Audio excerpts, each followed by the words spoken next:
There are about 3,000 employees working for the County of San Luis Obispo, and among those, there are those who go above and beyond in their commitment to public service.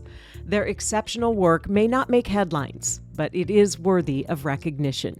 We want to take a slow moment to do so.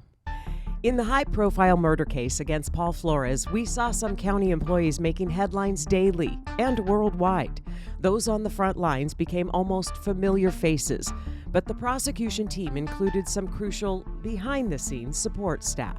I am a legal clerk and a witness coordinator. I make all the flight arrangements. I reserve the hotels. This particular case, we subpoenaed like 99 people, and we actually put, I think, 55 people on the stand. I'm a paralegal at the DA's office. So I was given the task of organizing and processing all the discovery, all the evidence for the case. There was over 1.5 terabytes of evidence that we had to sift through and organize and discover. So I'm the victim advocate. We are the explainers of the criminal justice system, basically. We are, keeping them updated on the case, and we are, most importantly, informing them of their rights. You have to prepare them for what they're going to see in the reality. It's not like on TV, right? These three women were the skeletal support for the heavy lift of prosecuting Paul Flores. I had to issue all the subpoenas and communicate with all the witnesses. Making sense of 26 years of evidence and 26 years of frustration and grief from those who knew and loved Kristin Smart. And they knew how to guide us because we came in blind. We had no idea what the justice system entailed. And step by step, slowly but surely, they walked us through every step. It was an unprecedented prosecution that came with unique challenges. For example, when we were going to trial and the judge ruled there was 2 juries, I didn't even know that was a thing. One trial, 2 defendants, 2 juries, a change of venue, gag orders, torrential rains and floods, and a pandemic. Just the headline hassles involved in this case. Any trial has ups and downs. This particular trial, because of its length and its severity and its significance, just had them all. We were on the top floor while their elevator was down for 3 weeks.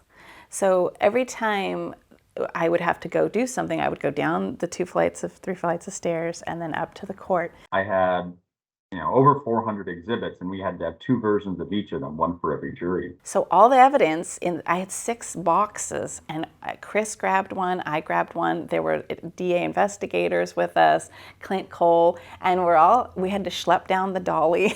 There were so many wrinkles, and our staff had to cancel travel arrangements, renegotiate and get new travel arrangements, move people around. It was absolutely a Herculean task. But these 3 rose to the occasion big time, taking a massive amount of data and details and making it all work for those involved. It came up many times in court when Chris would text me, "When did we discover this?" And I would then look it up on our log and give him the packet number and when it was discovered. So it was critical in making sure that we were organized in that respect. Especially Mr. Sanger would comment, "We don't have that. Prosecution hasn't provided that." Sometimes things happen in court.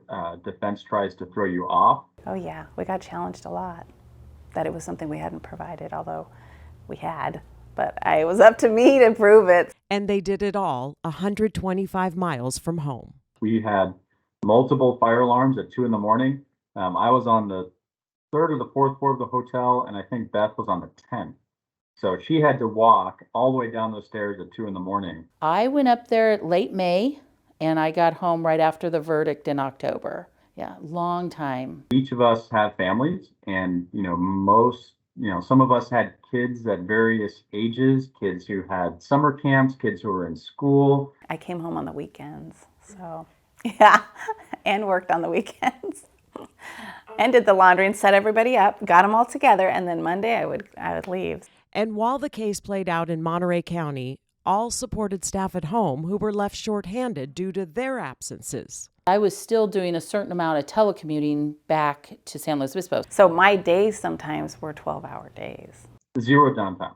There was no downtime. I was very busy. In addition to whatever he texted me, hey, I'm gonna need a copy of this. Hey, at lunch, we need to draft this. Hey, we're entering a stipulation, can you make copy? It was constant. Yeah, there was lots of no lunch days. There was a few where you just grab the granola bar in the office kind of thing. Because I was called upon to do something that I don't normally do. That's not written in my job description. I was a whirling dervish.